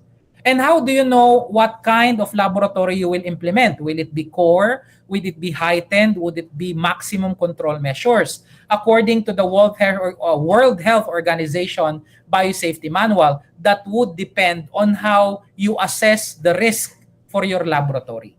So for example, you look at the likelihood and the consequence of an event. If both of them are high, then you implement maximum containment measures. And then you adjust them accordingly depending on the risk assessment that you have in your facility. So therefore, it's more robust, it's more risk-based, and more adaptable to any laboratory setting instead of doing a prescriptive approach of using biosafety level 1, 2, 3, and 4 from previous iterations of the document. So therefore, your laboratory will vary depending on the requirements or measures that you will implement And this will all depend on your risk assessment. So for example, in the latest edition of the Laboratory Biosafety and Biosecurity Standards, this is still for public consultation, so it's not released still publicly. But you can see in this particular standard, it has 9 scopes. And these scopes will depend on whether you are a core requirement, a heightened control measure, or a maximum containment. So for example, let's talk about your laboratory equipment. There is a different standard if you are implementing a core requirement. And when you implement your heightened control measure, you add your core requirement with your heightened control measures. And when you want to implement, for example, a maximum containment, the highest level of containment, then you implement your core, your heightened, and also the requirements for your maximum containment. This is important because there is a growing interest in the Philippines to develop, to design, and also to build maximum containment laboratories, which in the previous manual would be classified as either BSL-3 or a BSL-4. And with the transformation of our government agencies into more specialized centers like your Virology Institute of the Philippines or your Philippine Centers of Disease and Control, which are proposed legislations pending in our Congress, then this would apply significantly. So if you will look at the standard for biosafety program management in the WHO Biosafety Manual, the biosafety program management cycle encompasses 4 steps of planning, of assessment, of implementation, and also review and improvement. You need to implement a biorisk management program, and this is the reason why. Because the goal of your biorisk management is to identify and reduce the risks before they evolve into near misses or incidents. Why? Because in the hierarchy of inadvertent events in the laboratory, in terms of biosafety or biosecurity, if you have inadequate biorisk management conditions, that will lead to near misses. And when you do not correct your near misses, then it becomes your harmful incidents. So for example, if there is inadequate training, then your medtech might wear their PPE improperly. And if the PPE is improperly worn, donned, or doffed, then it can lead to laboratory-acquired infection.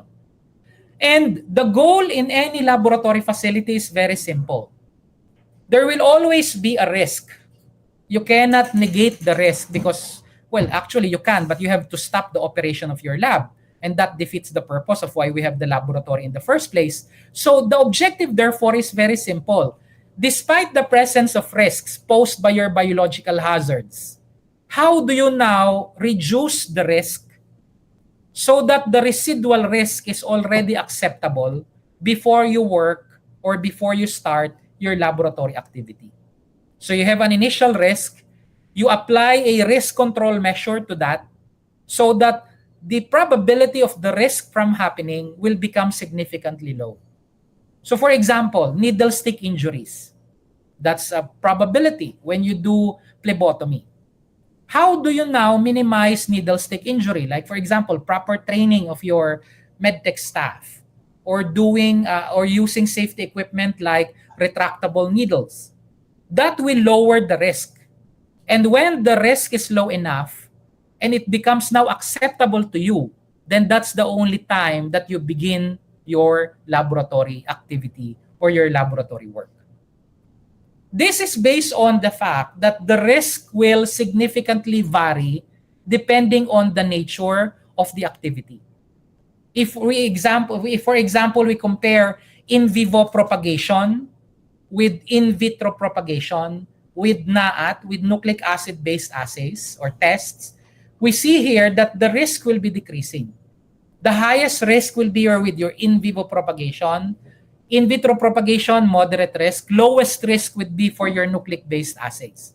And therefore, in terms of the implementation of your risk control measure, it will also vary because the initial risk will also be significantly different.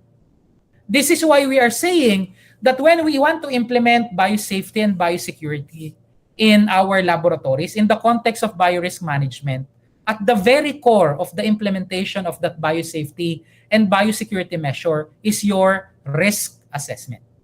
And if you will look at the previous document that I have shown you regarding the administrative order from the Department of Health for the licensing of the clinical lab, you will see there that the primary function of your biosafety officer that is designated to oversee your biosafety and biosecurity in the lab would be your risk assessment.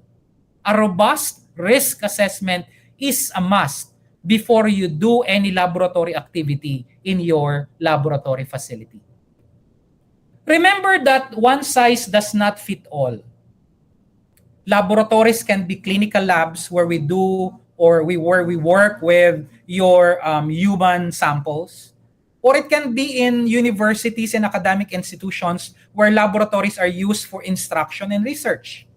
Dialysis centers will have different applications and different functions, as well as infirmaries, mobile clinics, and other similar institutions and agencies. What do you mean by this? Therefore, since risk assessment is the core of biorisk management, and the nature of work for every facility will be highly different from the one university to another university, from one clinical lab to another clinical lab, all of them must be performing their own risk assessment before they can design their laboratory, before they decide on whether they're going to perform or not this particular research or this particular experiment. So if you will look here, for example, you can use the complexity of your organization as a basis. You can look at, for example, if it's a low complexity laboratory, you only have one laboratory, for example.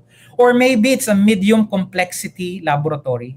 Or maybe it's a high complexity laboratory. The elements of your biosafety and biosecurity implementation would be different. For example, your biosafety policy. If it's a low complexity laboratory, then it can be a part of your safety policy. But if it's a medium or high complexity laboratory, then there should be a separate specific policy for your laboratory. Like how do you prepare your biosafety manual? Of course, as I've said, the OH is looking for a policy, but the evidence that they are looking from you is a biosafety manual. If you are a single laboratory that is low complexity, then the biosafety manual will just be a part of your safety manual. However, the more complex the laboratory is, therefore, you need to have a separate specific manual that actually addresses your risk.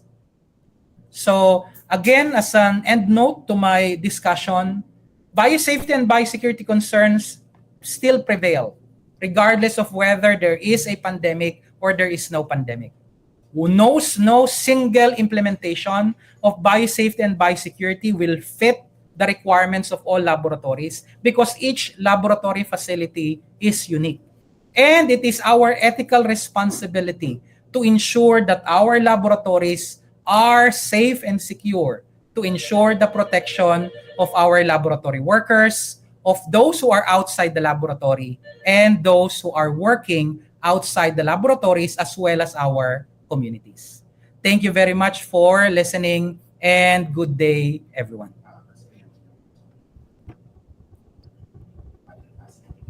Thank you so much, Sir Dumawal, for discussing such a timely topic. To award the certificate of appreciation to our resource speaker, may we call in our School of Medical Technology Program Chair, Mr. Sherwin Toriano.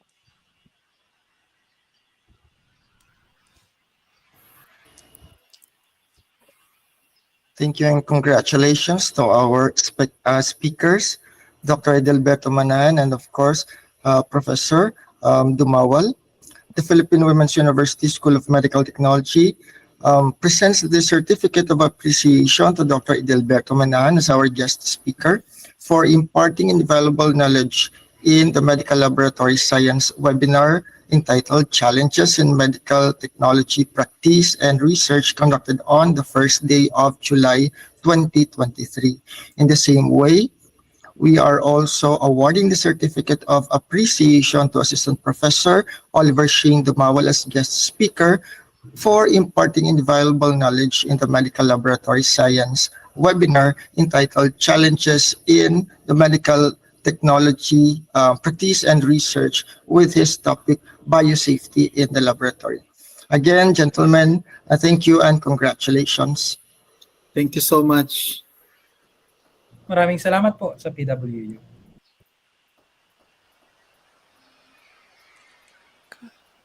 Wala.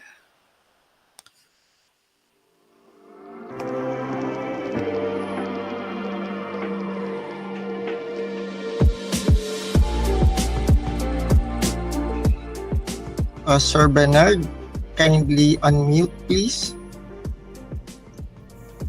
Congratulations to our speakers and thank you again for a very helpful discussion. You have heard them all in their invaluable sharing. If there are any questions for clarification or concerns that our speakers may help you with, take advantage to ask them in our open forum. The floor is now open for questions. May we invite our speakers to shed light on some questions. Let us begin with Dr. Manahan. What are the pointers that we can share with our students and professionals on how to be adept or skilled at urine microscopy? All right. So just like what I mentioned, there is a need, of course, to have a constant practice of doing and examining urinary sediment. So I know our audience are master students or Bachelor of Science. If I may ask, are these faculty members already or students taking up medical technology? Because if our audience are faculty members teaching AUBF, then I would encourage you to have this activity to be repeated not only twice, but at least you can set a quota for them that in the entire SEM, they must be able to identify correctly case-specific structures so that when they start working in the bench or in the clinical lab, then they have that kind or level of confidence. Hindi yung isang daanan lang, like this is activity number 1, then after that, the following, no more. So it must be a constant practice, kaya allow them to do it on their own until such time there will be no more supervision needed. Because still we believe that really practice makes perfect. Okay. Thank Hello, you. good morning. Yes, Ms. Paulina. I would like also to reiterate what Dr. Manahan had said earlier. There is a need for us to standardize the reading for urinalysis. Now, we have trainings in malaria in RIT, and we have trainings in fecalysis at UP Manila. But I have not heard of a training in urine microscopy. Correct. So I think Dr. Manahan would spearhead the trainings also for the standardization of microscopy as well, because that is also our problem. I'm also, before I went into the academy, I was also a medical practitioner. And one problem was that in one of the hospitals that I was working with, our machine in the urine is the one that we use, so we are reporting numbers per microliter. So that is so much different from the traditional reporting of urinalysis, so much that the doctors would ask us, would call us in the laboratory and ask, sir, how do we interpret this? This is so much different than what we were used to. So what we did was, with the results of the machine, reported in numbers per microliter, along with that parallel would be the equivalent in semi-quantitation or in classes, so that of course the doctors would not get lost. So that was what we did initially, and then after some time we had to remove the equivalency when the doctors already used to our reporting in the machine. So in the Philippines, well, in other countries we have a standardization. They have standardization, but in the Philippines we do not have it. So perhaps this is the time that we should be calling on other professionals, medical technologists, technologists to spearhead or to organize standardization for urine microscopy as well. Okay, I agree. Dr. would lead. Yeah, I agree with you, sir. Just like what I mentioned in my talk a while ago, actually a nephrologist, an internist already, a doctor, called me kasi tama yung sinabi mo, Doc, ang nireport sa kanya ay 125 RBC per microliter. And he asked me, sir, ano po equivalent nito sa plus sign or ano equivalent po nito sa semi-quantitative? They would not know yes, how to interpret it. Exactly. So there is really a need for standardization. Thank you, sir. Thank you so much, Doc. Next question, please. I think we still have more questions. Opo, kay Sir Oliver, how should a clinical laboratory or a clinical institution plan to invest in safety implements and measures? Well, actually, in terms of safety, and if we particularly talk about biosafety, there is actually an existing, as I've mentioned in my lecture, there's actually an existing regulation already for that to ensure that biosafety and biosecurity is integrated into the practices of the clinical laboratory. So in the process of licensing, one of the requirements checklist mandates the presence of a document that pertains to policies and also a manual that embodies all the biosafety and biosecurity protocols of a particular laboratory facility. The question therein is if there is a document actually that is already presented to the licensing officer. The question lies on whether it's actually being followed. And that's a bigger question that we need to contend with and discuss also openly on whether we are actually implementing what we have declared in a document that we submit to the Department of Health. The pandemic had been instrumental in increasing the interest for biosafety and biosecurity, and we are to some extent thankful for that because it means that we now have more secure biosafety and biosecure laboratories as compared to before. Also, in terms of curriculum development, the latest policy standards and guidelines for medical technology also already talks with biosafety and biosecurity. I think it's currently integrated with principles of medical laboratory science 1 in the first year.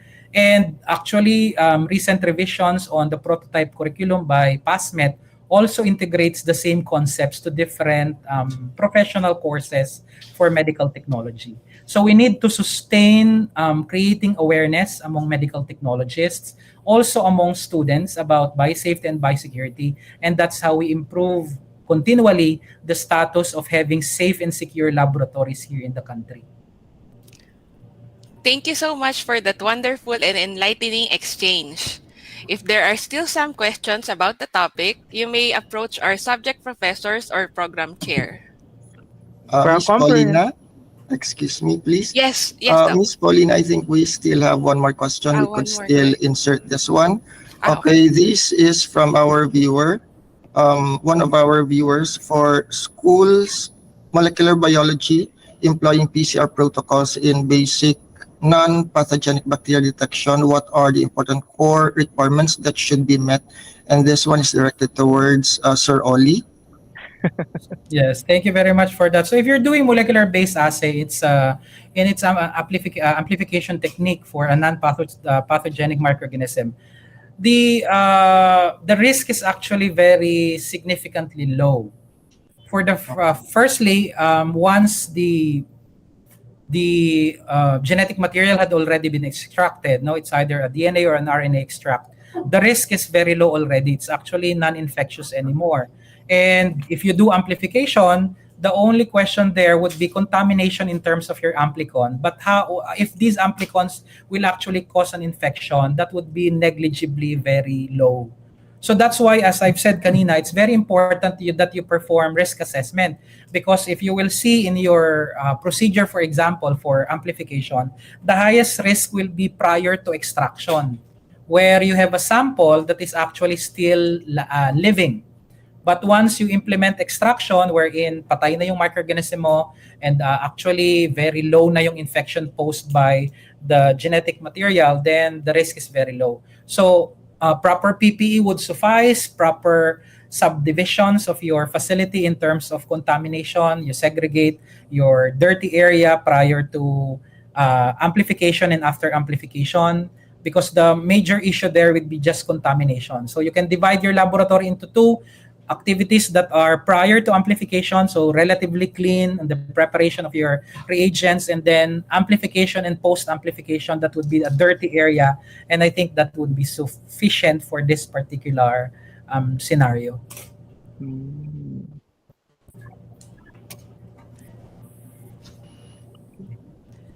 Okay, I think those are our very important questions that we need to address to our speakers, and they have answered it very well.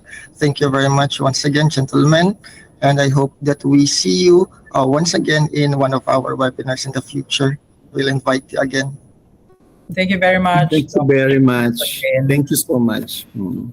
Thank you, speakers, and thank you, Dr. Yano, for that wonderful discussion in our open forum. Now, for a comprehensive synthesis of the program, we welcome Ms. Roan Cabilada. So, hello everyone. So for today's webinar, we have two honorable guest speakers, namely Dr. Edelberto Manahan and Assistant Professor Oliver Shane Dumawan. For the synthesis, our first speaker, Dr. Edelberto Manahan, with his topic entitled Urinary Sediments, Microscopy in the Diagnosis of Kidney Disease, he discussed the theoretical and practical applications of routine urinalysis, which includes the physical, chemical, and microscopic examinations.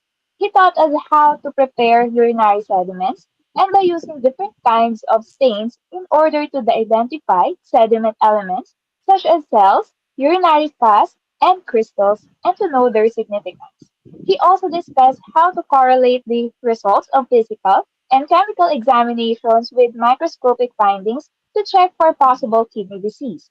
He ended his topic with a different forms and shapes of uric acids that can be found in the urine.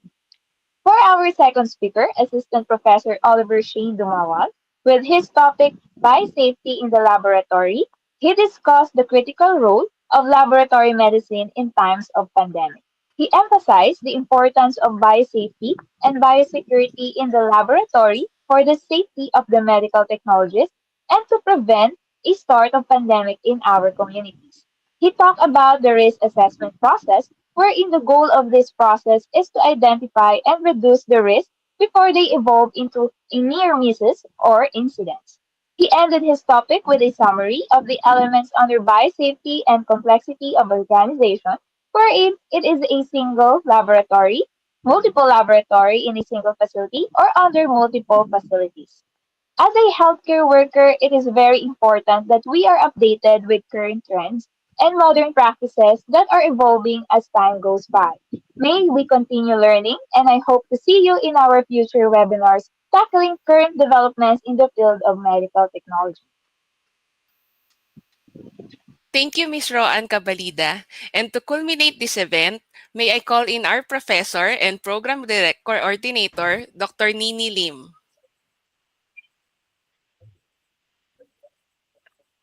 A pleasant morning to all. On behalf of the School of Medical Technology, I would like to take this opportunity to thank everyone who made this webinar possible and successful. We especially thank our very dynamic and supportive University President, President Marco Alfredo Benitez, and our dedicated Chancellor and Vice President for Academic Affairs, Dr. Felina C. Yang. We also would like to express our deepest gratitude to our speakers who did a very excellent job this morning, Dr. Edelberto Manahan and Assistant Professor Oliver Dumawal. Despite their hectic schedules and the various tasks and responsibilities that they are saddled with, they still have given their full support and precious time in sharing their expertise with us. And for that, thank you very much. To all the students, both at the graduate and undergraduate levels, who participated in this webinar, we hope that the new knowledge learned from the lectures of our speakers will help enhance the detection and diagnosis of various diseases, and implement biosafety practices in the laboratory. I would like to share with you my personal view of the discussion. Medical technologists are faced with many challenges. Kidney disease cases have increased as a result of metabolic disorders, viral and bacterial infections, changes in lifestyle, etc. They have taken a heavy toll on the lives of many and our economy. Thus, detection, prevention, and treatment will be crucial in stopping the spread of diseases. But of course, prevention is better than cure. We do not know when these diseases will end, especially the emerging ones. Furthermore, medical technologists are also confronted with many biosafety and biosecurity issues in the laboratory. Accidents may happen and may involve one's own life and safety and that of the people in the community. Hence, medical technologists play a very important role in the prevention and detection of diseases. Their passion and dedication in their work, in spite of the risks that they face, will be of great help in winning the battle. As we have witnessed today, the objectives of the webinar are fully achieved. Humbly today, we are adding another hallmark to the 56th anniversary of the School of Medical Technology, and this will not happen without you all. Our deepest thanks to the organizing committee, PWU, ICT, Multimedia, and Marketing Department for their priceless contributions and for running a smooth virtual event. Most of all, to all of you, the attendees, for your active participation. Without all your contributions and participation, this event would not have been successful. We hope to see you again in our webinars in the future. Thank you. Stay safe and healthy.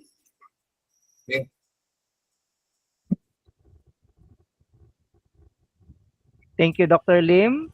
Thank you, everyone. For the final announcement, kindly answer the evaluation form after the webinar.